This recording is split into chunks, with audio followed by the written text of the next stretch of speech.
So give us an example of an inferior good, Dylan. Right, cassette player. My uncle, he was really into computers, and he had one of the very first personal computers, PCs, and it was called the ZX81. Always remember it. And then the successor to that was a ZX Spectrum, which I had. My parents got me for Christmas one year. It was the best Christmas present I ever got, I think. Thanks, Mum. Thanks, Dad. Yeah, best one. They're big fans of my videos.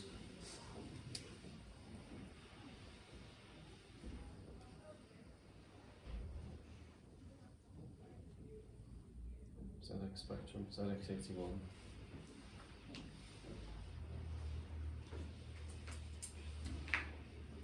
What, Sean? Just got back in time for the good old days. The good old, yeah, back in time. If only I could turn back the clock, yeah.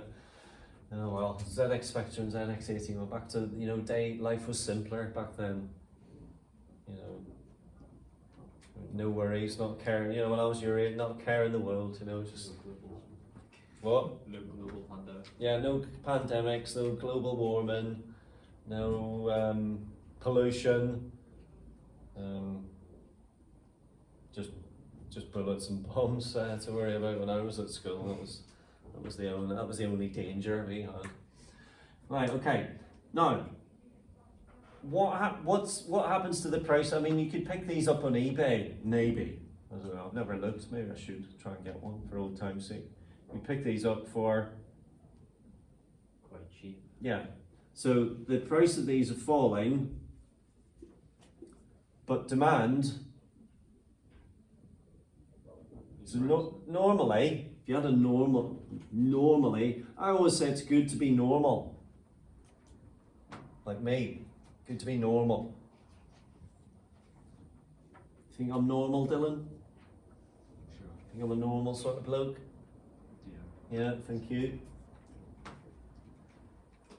Think you're a normal sort of bloke? Not me. Yeah. Yeah. Henry, do you think he's a normal sort of bloke? Yeah. Oh yeah, okay, good. So normally, Besa, do you think I'm a normal sort of bloke? I don't know. Say that again. Yes. Thank you.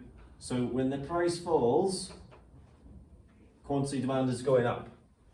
But for a ZX81 or a ZX Spectrum or a cassette player or a DVD player or whatever, when the price falls, Besa, the demand, yeah, it's actually, they still don't want them, even though they're cheaper. Because they want like Dylan, they want all the mod cons, they want PlayStation 12s and Xbox 20s or whatever issue they're on at the minute. So the price falls, but the demand also falls.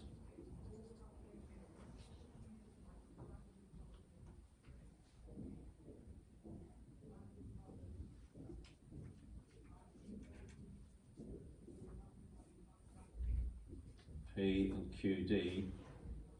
So this is kind of an exceptional case, isn't it? Because price is falling and quantity demanded is falling. And therefore, Henry, the relationship would be Proportion. yeah. So even though the price is dropping from P1 to P2, the quantity demanded is actually dropping as well from Q1 to Q2 in this case. Yeah. So what does the supply curve look like then? Inferior goods. Probably very, very, if not almost perfectly elastic. So no matter what the price is, people can't get short of it.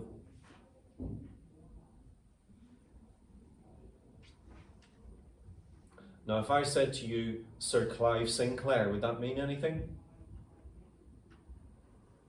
Sir Clive Sinclair? Sir Clive Sinclair?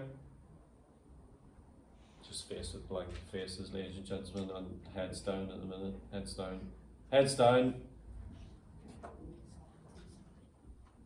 Heads down. In fact, I'll turn the camera around, you can have a look. Heads down.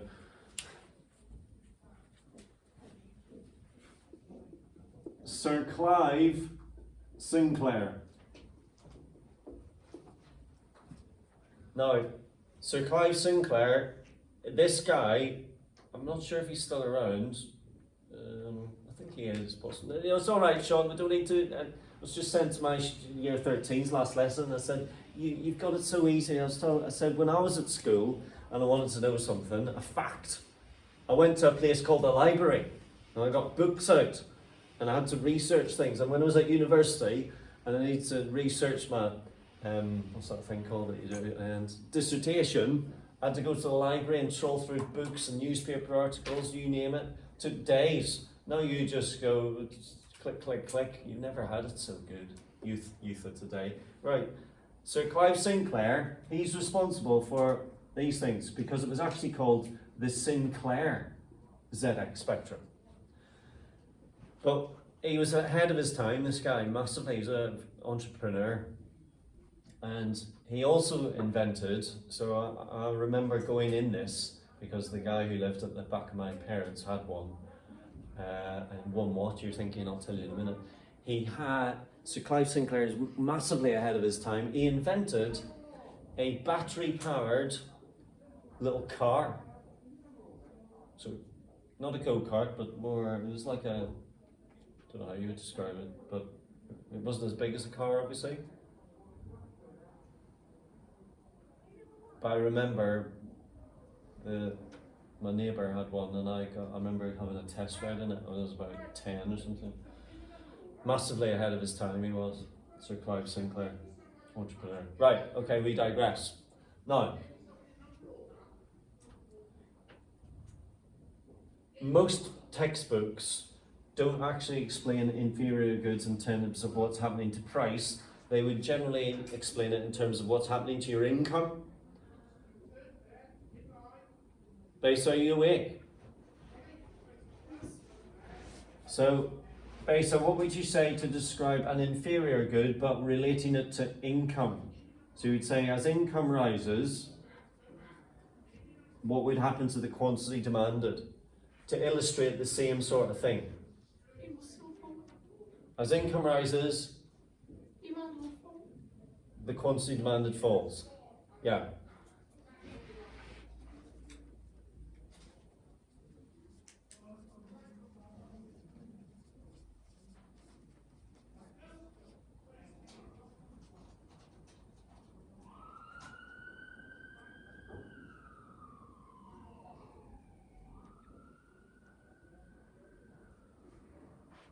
Now that is the same as saying, I mean, when price falls, what happens to your income relatively if price falls? Scott, if you earn £100 a week and then prices fall, what's actually happened to your real income? It's gone up. So your income's rising. So these two things, price falling leads to demand fall, income rising leads to quantity demand fall. They're saying the same thing. Okay, now let's consider then the income and substitution effects for your inferior good.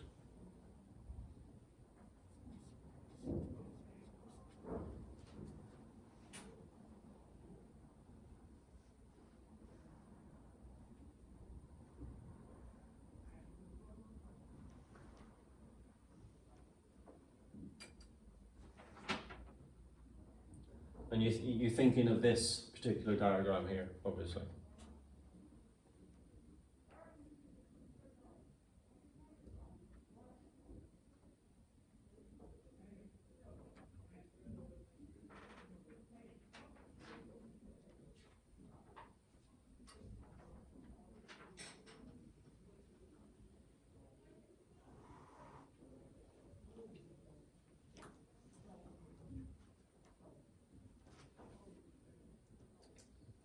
Right, so let's consider first of all the income effect. So a ZX Spectrum back in the day, I don't know, let's say it was £150, okay? So this might be the demand for ZX Spectrums. So your wage, let's call it, what we call it, Scott? £450? Yeah. your price of your PC, your ZX Spectrum, let's call it 150. So in that instance, you can buy 3. W over P, so you can buy 3 of them. And over time, the price of these personal computers on eBay, Emmanuel Bay, they get lower and lower and lower. And let's say that you still got 450, and now you could buy 4. you what? £50. Sorry, I should have said. Well, then you can buy now. Right. So you, in theory, you could buy 9 of them. But actually, in reality, You don't buy now. no, because Like, you want a lot of goods that are better than them now, so you just don't really buy it. So Right. the demand falls. okay, so the income effect will be, will it be positive or negative for an inferior good? In terms of the direction of travel that it's going to push you in. It'll be positive, Why? because you can afford more of a good with the same income, Okay. and then the substitution effect has a negative effect. Right, okay, so you've got a very positive substitution effect, but, sorry, you've got a very positive income effect, 3 to 9.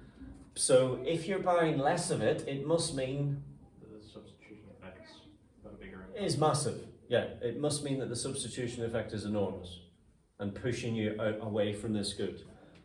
Because you want the modern good, you want the PlayStation or whatever it might be. So that is obviously a very positive effect. And of course it is, you can buy loads of these old things now because they don't cost much. So that's very positive.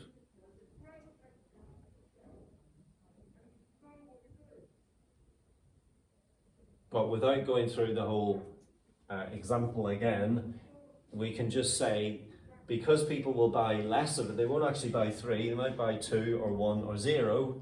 So because of that, we must have a very, very strong substitution effect. I.e., get me out of Spectrums and get me into PlayStations. Let me substitute this old, out-of-date technology for something much more up-to-date and modern.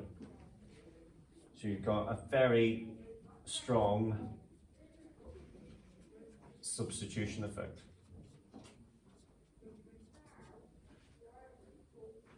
And that more than outweighs the income effect. See that, Dylan?